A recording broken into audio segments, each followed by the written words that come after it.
ஓம் சாந்தி.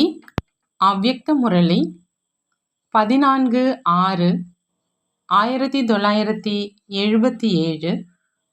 அவ்யக்த பாப்தாதா, மதுபன். பாரதம் மற்றும் வெளிநாட்டை சுற்றி வலம் வந்த செய்தி. வெளிநாட்டினுடைய விசேஷம் ஒரு பக்கம் உலகை மாற்றம் செய்யும் ஸ்தூல சாதனங்களை கண்டுபிடிப்பதற்கு பொறுப்பாளராக இருக்கும் ஆத்மாக்கள். விஞ்ஞானிகள் தங்களுடைய கண்டுபிடிப்பின் தரத்தை அதிகரிப்பதிலேயே ஈடுபட்டிருந்தாங்க. விஞ்ஞானிகளினுடைய ஈடுபாடு நேரம் மற்றும் இயற்கையினுடைய தத்துவங்களின் மேல் வெற்றி பெறுவதற்கான அனைத்து தத்துவங்களையும் தமது வசமாக்குவதில் ஆர்வத்தோடு ஈடுபட்டு இருக்காங்க. ஒவ்வொரு பொருளை இன்னும் ரீஃபைன் செய்யறதுல அவங்க தன்னுடைய வெற்றி அப்படின்னு நினைக்கிறாங்க. எப்படி சென்ற கல்பத்தினுடைய நினைவு சின்னத்திலும் ராவண ராஜ்யத்தினுடைய விசேஷமா அனைத்து தத்துவங்களையும் தன்னுடைய வசமாக்குவது அப்படின்னு வர்ணிக்கப்பட்டிருக்குது. சென்ற கல்பத்தை மாதிரி இதே காரியத்துல வெளிநாட்டு ஆத்மாக்கள் ஈடுபட்டிருக்காங்க. கூடவே விஞ்ஞானி ஆத்மாக்கள், யோகி ஆத்மாக்கள் உங்களுக்காக உங்களுடைய உயர்ந்த யோகாவின் பிராப்தியாக, சொர்க்கத்தினுடைய ராஜ்ய பாக்கியத்தின் பிராப்தியாக என்ன இருக்கணுமோ அந்த வரக்கூடிய ராஜ்யத்தில் அனைத்து சுகங்களினுடைய சாதனம் ராஜயோகி ஆத்மாக்கள் உங்களுக்கு கிடைக்க போகுது அப்படின்னு தெரிந்திருக்காவிட்டாலும் கூட அதை உருவாக்குவதில் முழு மூச்சாக ஈடுபட்டிருக்காங்க. அதாவது தேவதையாக போகும் உங்களுக்காக இயற்கையினுடைய மிக உயர்ந்த சாதனங்களினுடைய கண்டுபிடிப்பை செய்யும் உங்களுடைய சேவையிலேயே ஈடுபட்டு இருக்கிறாங்க. எப்படி நீங்க தந்தை மூலமாக அனைத்து பிராப்திகளினுடைய ஈடுபாட்டில் இருக்கீங்க, அதே மாதிரி வெளிநாட்டு ஆத்மாக்களும் தங்களுடைய அறிவியல் வளம் மூலமா உலகை சொர்க்கமாக ஆக்கும் இச்சை உள்ளவர்களாக இருக்கிறாங்க. சொர்க்கம் அப்படின்னா இல்லை அப்படிங்கிற பொருள் எதுவுமே இல்லைங்கிற நிலை. இதே காரியத்தின் ஈடுபாட்டில் ஈடுபட்டிருக்கும் ஆத்மாக்கள் நாடகப்படி பொறுப்பாளராக ஆகி தன்னுடைய காரியத்தை மிக நல்ல முறையில் செஞ்சிட்டு இருக்கிறாங்க. ஆனா உங்களுக்காகத்தான் செஞ்சிட்டு இருக்கிறாங்க. இவங்க அனைவரும் உங்களுக்காக தயார் செய்வதிலேயே ஈடுபட்டு இருக்காங்க என்று உங்கள் அனைவருக்கும் அனுபவம் ஆகுதா அப்படின்னு பாபா கேட்குறாங்க.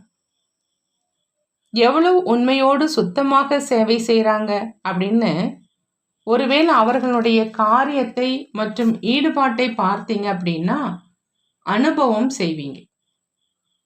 சேவையினுடைய காரியத்தில் மிக நன்றாக நம்பிக்கைக்கு உரியவராகி இரவு பகலாக ஈடுபட்டு இருக்கிறாங்க. சேவாதாரியோ ஒரே ஈடுபாட்டில் மூழ்கி இருக்கிறாங்க. ஆனால் அனைத்து சுகங்களின் சாதனத்தை அடையக்கூடிய ஆத்மாக்கள் நீங்கள் உலக ராஜ்யத்தினுடைய அதிகாரி ஆகக்கூடியவங்க. அவங்க இதே ஈடுபாட்டில் மூழ்கி இருக்கிறாங்களா அல்லது தடை ஈடுபாட்டை அழியாததாக ஆக்க விடுவதில்லையா அப்படின்னு பாபா கேட்குறாங்க. ஈடுபாட்டினுடைய அக்னி அழியாததாக சுடர்விட்டு கொண்டிருக்குதா அல்லது இந்த நேரம் ஈடுபாடு மற்றும் அடுத்த நேரம் தடை என்று அப்படி இருக்குதான்னு கேட்குறாங்க. வெளிநாட்டினுடைய விஞ்ஞானி ஆத்மாக்களில் நிரந்தரமாக தன்னுடைய காரியத்தினுடைய ஈடுபாட்டில் இருக்கும் விசேஷத்தை பார்த்தோன்னு சொல்றாங்க பாபா. அப்படி எது உங்களுடைய சேவாதாரிகளில் குணமாக இருக்குதோ அது உலகத்துக்கு அதிபதியாகக்கூடிய ஆத்மாக்களிலும் அந்த குணம் இருக்குது இல்லையா? தன்னைத்தானே சோதனை செய்யுங்கன்னு சொல்றாங்க பாபா. இன்னொரு பக்கம் வெளிநாட்டில் பரமாத்மா ஞானி குழந்தைகளை பார்த்து அவர்களிலும் தற்சமயம் இப்போ வெகு விரைவாக தந்தையினுடைய செய்தியை கொடுக்கணும் அப்படிங்கிற திட எண்ணம் மற்றும் ஈடுபாடு ஊக்கம் உற்சாகம் இருக்குது. வெளிநாட்டிலிருந்து பொறுப்பாளராக இருக்கும் விசேஷ ஆத்மாக்கள் எந்த ஆத்மாக்களுடைய அனுபவத்தின் பேச்சின் மூலம் பாரதவாசி கும்பகர்ணர்கள் விழித்தெழுவாங்க. அந்த மாதிரி பொறுப்பாளராக இருக்கும் ஆத்மாக்களை தந்தையின் எதிரில் பிரத்யட்சம் செய்யுங்க. அதாவது உறவு மற்றும் நெருக்கத்தில் கொண்டு வாங்க. நேரத்தினுடைய நெருக்கத்தின் அறிவிப்பு வெளிநாடு மூலமாக பாரதத்தில் பரவட்டும்ங்கிறாங்க பாபா. இந்த ஒரு ஈடுபாட்டின் திட எண்ணத்தின் கங்கணத்தை கட்டி கொண்டிருப்பதாக பரமாத்ம ஞானி குழந்தைகளை பார்த்தோம். அவங்களுக்கும் பகலும் இல்லை இரவும் இல்லை என்று இரண்டும் சமமாக இருந்தது. இந்த ஈடுபாட்டில் மூழ்கி இருக்கிறாங்க. தற்சமயத்து ஈடுபாட்டில் பெரும்பான்மையோர் தடையிலிருந்து விடுபட்ட ஆத்மாக்கள் ஒவ்வொருவருடைய அன்பு மற்றும் சகயோகம் அப்படிங்கிற கயிற்றில் உருண்டு கொண்டிருக்கும் மாலையின் மணிகள் நன்றாக ஜொலிப்பதாக பார்க்க தென்பட்டது. புதியவர்கள் மற்றும் பழையவர்கள் அப்படி ஒவ்வொரு ஆத்மாவிலும் இந்த உயர்ந்த காரியத்தில் நானும் விரல் கொடுக்கணும் அப்படிங்கிற ஒரே ஒரு ஊக்கம்தான் இருந்ததுன்னு சொல்றாங்க பாபா. கொஞ்சம் செய்து காண்பிக்கணும் என்றிருந்தது. மேலும் என்ன பார்த்தோம்?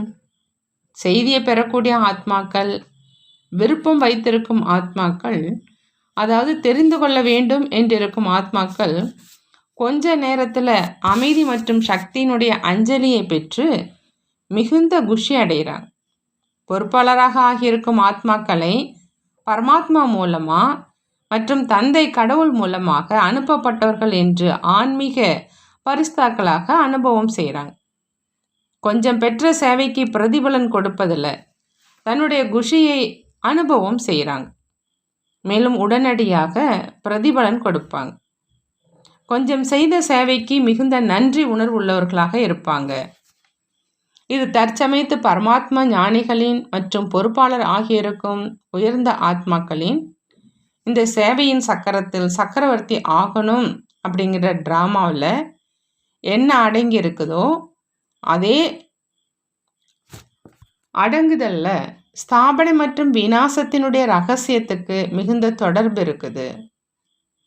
இந்த கொஞ்ச நேரத்துக்கு சேவை கொடுப்பது அல்லது சக்கரவர்த்தி ஆகி தன்னுடைய பார்வை மூலமா, வார்த்தை மூலமா மற்றும் நெருக்கம் மூலமா அல்லது சூட்சும சுப பாவனை மற்றும் சுப விருப்பங்களின் உள் உணர்வு மூலமா அநேக விதமான உங்களுடைய ராஜ்யத்தின் தயாராகுவதற்கு பொறுப்பாளராக இருக்கும் ஞானி மற்றும் விஞ்ஞானி ஆத்மாக்கள் பிரசித்தி ஆவாங்க.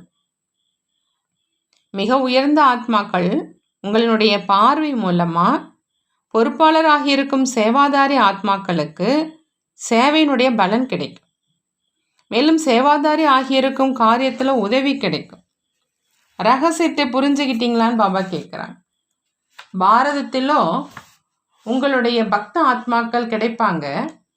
ஆனால் 3 விதமான ஆத்மாக்கள் தேவையாக இருக்குது.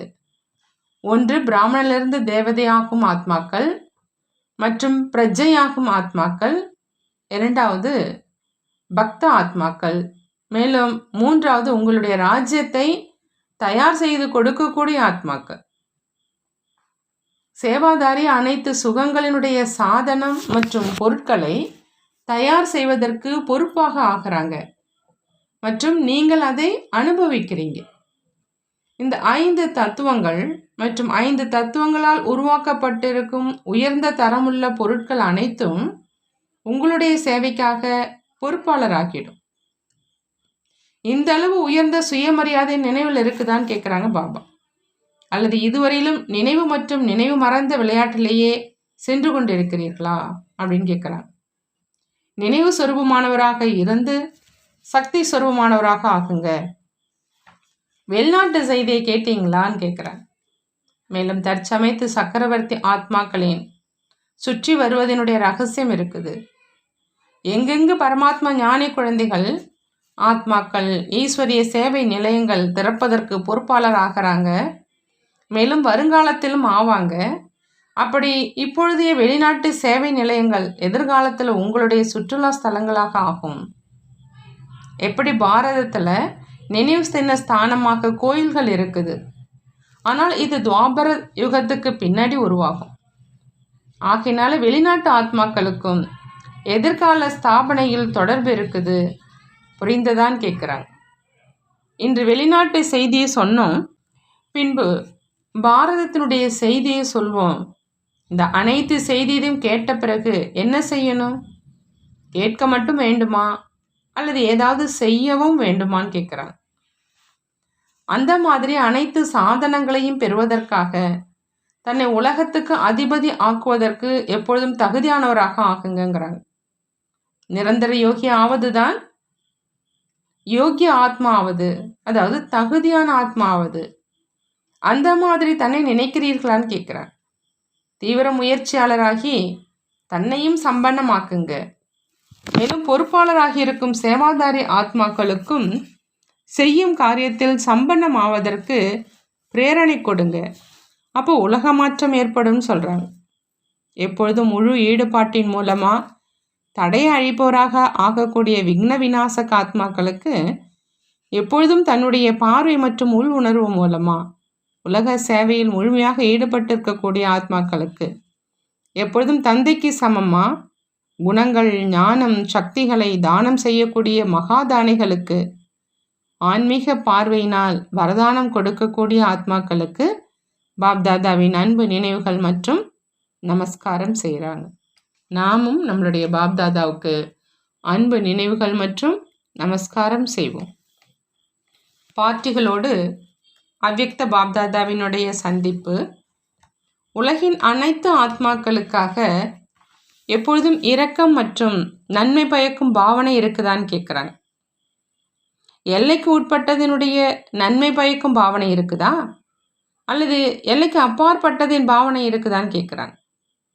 இப்போ உலகிற்காக நன்மை பயக்கும் பாவனை இருக்குதுன்னா தானாகவே தனக்காகவும் இருக்கும். சங்கமிக பிராமணர்களுடைய விசேஷ டியூட்டி மற்றும் தர்மம் மற்றும் காரியமே உலக நன்மை செய்வது தான். தன்னுடைய ஜென்மத்தின் வேலை செய்வது கடினமாக இருக்காது. ஆகையினால் எப்பொழுதும் அமிர்த வேலையில் தன்னுடைய பதவியே உலக நன்மை செய்வதற்கானது அப்படின்னு தன்னுடைய பதவியினுடைய நினைவை கொண்டு வாங்க. தன்னுடைய பதவியில் அமர்ந்திருக்கிறதுனால எதிர்ப்பிலிருந்து பாதுகாப்பாக இருப்பீங்கன்னு சொல்கிறாங்க பாபா. எப்பொழுதும் சாட்சி நிலையினுடைய இருக்கையில் அமர்ந்து கொண்டே தன்னுடைய மற்றும் மற்றவர்களின் ஒவ்வொரு செயலையும் பார்க்குறீங்களான்னு கேட்குறாங்க. ஏதாவது நாடகத்தினுடைய காட்சியை இருக்கையில் அமர்ந்திருந்து பார்ப்பதில் மகிழ்ச்சி வரும். எந்த ஒரு காட்சியும் இருக்கையின்றி பார்ப்பதுக்கு இல்லை. அப்படி சாட்சி நிலையினுடைய இருக்கையில் எப்பொழுதும் அமர்ந்திருக்கீங்களான்னு கேட்குறாங்க. இந்த எல்லைக்கு அப்பாற்பட்ட நாடகம் எப்பொழுதும் நடந்துக்கிட்டே இருக்குது. இது 2-3 மணி நேரங்களுக்கானது அல்ல, அழியாதது. அப்படி எப்பொழுதும் பார்ப்பதற்காக இருக்கையும் எப்பொழுதும் தேவையாக இருக்குது. 2 மணி நேரம் இருக்கையில் அமர்ந்திருந்தீங்க, பிறகு இறங்கிட்டீங்க என்று அப்படி இருக்க வேண்டாம். யார் எப்பொழுதுமே பார்வையாளராகி பார்க்குறாங்களோ அவங்க ஒருபொழுதும் வெற்றி மற்றும் தோல்விக்கான காட்சியை பார்த்து குழப்பமடைய மாட்டாங்க. எப்பொழுதும் ஒரே சீராக இருப்பாங்க. நாடகம் அப்படிங்கிற நினைவு இருக்குதுன்னா எப்பொழுதும் ஒரே சீராக இருப்பாங்க. நாடகத்தை மறந்தாங்க அப்படின்னா குழப்பத்தில் இருப்பாங்க. ஒருவேளை நாடகம் என்று சில நேரம் நினைவு இருக்குதுன்னா ராஜ்யமும் சில நேரமும் செய்வீங்களா? ஒருவேளை பார்வையாளராக சில நேரம் இருக்கிறீங்க அப்படின்னா சொர்க்கத்தில் துணைவனாகவும் சில நேரம் இருப்பீங்க.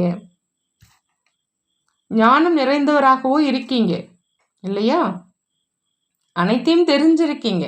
ஆனால் தெரிந்திருந்தும் பார்வையாளருடைய நிலையில் இல்லாத காரணத்தினால கவனத்தில் அலட்சியம், சுய சிந்தனைக்கு பதிலாக வீணான விஷயங்களில் சுய சிந்தனையை இழந்துடுறீங்க. சுய சிந்தனையில் இல்லாதவங்க பார்வையாளராக இருக்க முடியாது. பரசிந்தனையை முடிவு கட்டுவதற்கான ஆதாரம் என்னன்னு கேட்குறாங்க பாபா. ஒருவேளை ஒவ்வொரு ஆத்மாவுக்காகவும் நற்சிந்தனையாளராக இருந்தீங்க அப்படின்னா பரச்சிந்தனை ஒருபொழுதும் செய்ய மாட்டீங்க. அப்படி எப்பொழுதும் நற்சிந்தனை மற்றும் சுபசிந்தனையாளராக இருப்பதனால எப்பொழுதும் பார்வையாளராக இருப்பீங்க. சாட்சி அப்படின்னா இப்பொழுதும் சாத்தி, அதாவது துணைவன் மற்றும் எதிர்காலத்திலும் சாத்தி. விசேஷ ஆத்மாக்கள் தன்னுடைய விசேஷமாக என்ன காண்பிச்சிங்க அப்படின்னு பாபா கேட்குறாங்க. விசேஷ ஆத்மாக்களினுடைய கடைசி விசேஷம் எதுவாக இருக்கும்னு கேட்குறாங்க. அதை முன்பாகவே பாப்தாதா காட்சியாக பார்த்துட்டு இருக்கிறாங்க. அது என்ன விசேஷமாக இருக்கும்? எப்படி அறிவியலை சேர்ந்தவங்க ஒவ்வொரு பொருளையும் நுண்ணியதாக ஆக்கி கொண்டிருக்கிறாங்க, மேலும் தன்னுடைய வேகத்தை மிக துரிதமாகவும் ஆக்கிட்டு இருக்கிறாங்க.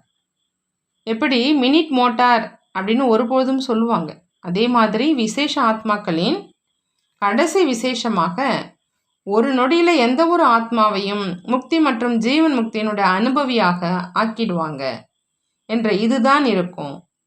வழி மட்டும் சொல்ல மாட்டாங்க, ஆனால் ஒரு வினாடியில் அமைதி மற்றும் அதீந்திரிய சுகத்தினுடைய அனுபவம் செய்விப்பாங்க. ஜீவன் முக்தியினுடைய அனுபவம் சுகமாகும் மற்றும் முக்தியினுடைய அனுபவம் சாந்தி ஆகும். எதிரில் வந்தாங்க மற்றும் அனுபவம் செய்தாங்க என்று அப்படி இருக்கணும். அந்த மாதிரியான வேகம் எப்பொழுது இருக்கும் அப்படின்னா, எப்போ அறிவியலின் மேல் அமைதியினுடைய வெற்றியை பார்த்து அறிவியலின் மேலும் இவர்களுக்கு வெற்றி கிடைச்சிருச்சு, அப்படி அனைவருடைய வாயிலிருந்தும் ஆகா ஆகாங்கிற வார்த்தைகள் வெளியாகும். எதை அறிவியல் செய்ய முடியலையோ அதை அமைதி செய்து காண்பிக்கணும். அறிவியலினுடைய லட்சியமும் கூட அனைவரும் அமைதி நிறைந்த சுகம் நிறைந்த வாழ்க்கை வாழணும் அப்படிங்கிறது தான். அப்படி எதை அறிவியல் செய்ய முடியலையோ அதை எப்பொழுது நீங்கள் செய்வீங்களோ அப்பதான் அறிவியலின் மேல் வெற்றி அப்படின்னு சொல்வாங்க. அமைதி விரும்புவர்களுக்கு அமைதி மற்றும் சுகம் விரும்புகிறவங்களுக்கு சுகம் கிடைக்கணும். அப்பதான் மகிமை செய்வாங்க. உங்களை பூர்வஜமானவங்க இஷ்ட தேவ் அப்படின்னு நினைப்பாங்க மற்றும் ஏற்றுக்கொள்வாங்க. மேலும் அளவில்லா தந்தையின் மகிமையை செய்வாங்க. இதே ஆதாரத்தினால பின்பு துவாபர யுகத்தில் பக்தர்கள் மற்றும் தர்ம தந்தைகளினுடைய சமஸ்காரம் வெளிப்படும். இந்த விசேஷ காரியம் இப்பொழுது நடக்க போகுது. அப்போதான் வெற்றியினுடைய நேரம் வந்துடுச்சு அப்படின்னு புரிஞ்சுக்கிங்க. அனைவருக்கும் ஏதாவது கிடைக்கும். பாரதவாசிகள் மட்டும் என்னுடைய தந்தை அப்படின்னு நினைக்க மாட்டாங்க, அனைவருமே நினைப்பாங்க. அப்பதான் கொல்லு பாட்டனார் என்று கூற முடியும் இல்லையா? மற்ற தேசத்தை சேர்ந்தவங்க இவங்க பாரதத்தின் தந்தையின் அறிமுகம் கொடுக்கறாங்க அப்படின்னு இப்பொழுது நினைக்கிறாங்க. ஆனால் கடவுள் ஒருவர் என்று கூறப்படுதுன்னா அனைவரும் அந்த ஒருவரின் அனுபவத்தையோ செய்யணும் இல்லையா? எப்போ அந்த மாதிரி ஒருவரினோட அனுபவம் செய்வாங்களோ அப்போ வெற்றி கிடைக்கும்னு புரிஞ்சுக்கிங்க. என்னுடைய தந்தை என்ற வார்த்தை அனைவரின் வாயிலிருந்து வெளியாகும். அப்போதான் துவாபர யுகத்தில் அனைவரும் ஓ காட் ஃபாதர் என்று கூறி அழைக்கிறாங்க. நல்லது. வரதானம்: எப்பொழுதும் ஒரு தந்தையின் அன்பில் மூழ்கியிருக்கும் சகயோகியிலிருந்து சகஜ யோகி ஆத்மா ஆகுக. எப்பொழுதும் ஒரு தந்தையின் அன்பில் மூழ்கியிருக்கும் சகயோகியிலிருந்து சகஜ யோகி ஆத்மா ஆகுக. எந்த குழந்தைகளுக்கு தந்தை மேல் அதிக அன்பு இருக்குதோ அந்த அன்பான ஆத்மாக்கள் எப்பொழுதும் தந்தையின் உயர்ந்த காரியத்தின் சகயோகியாக இருப்பாங்க. மேலும் யார் எவ்வளவு சகயோகியாக இருக்கிறாங்களோ அந்த அளவு சகஜ யோகி ஆயிடுவாங்க. தந்தையின் அன்பில் மூழ்கி இருக்கும் சகயோகி ஆத்மா ஒருபொழுதும் மாயாவினுடைய சகயோகியாக ஆக முடியாது. அவருடைய ஒவ்வொரு எண்ணத்தில் பாபா மற்றும் சேவை இருக்குது. ஆகினால தூங்கினார் என்றாலும் அதில் மிகுந்த ஓய்வு கிடைக்கும், சாந்தி மற்றும் சக்தி கிடைக்கும். தூக்கமாக இருக்காது. எப்படி சம்பாதித்து விட்டு குஷியில் படுத்திருக்கிறாங்க என்று இருக்கும். இந்த அளவு மாற்றம் ஏற்பட்டுடும். ஸ்லோகன்: அன்பின் கண்ணீர் இதயத்தின் பெட்டகத்தில் முத்தாகி விடுகிறது. அன்பினுடைய கண்ணீர் இதயத்தின் பெட்டகத்தில் முத்தாகி விடுகிறது. நல்லது. ஓம் சாந்தி. நன்றி பாபா. நன்றி.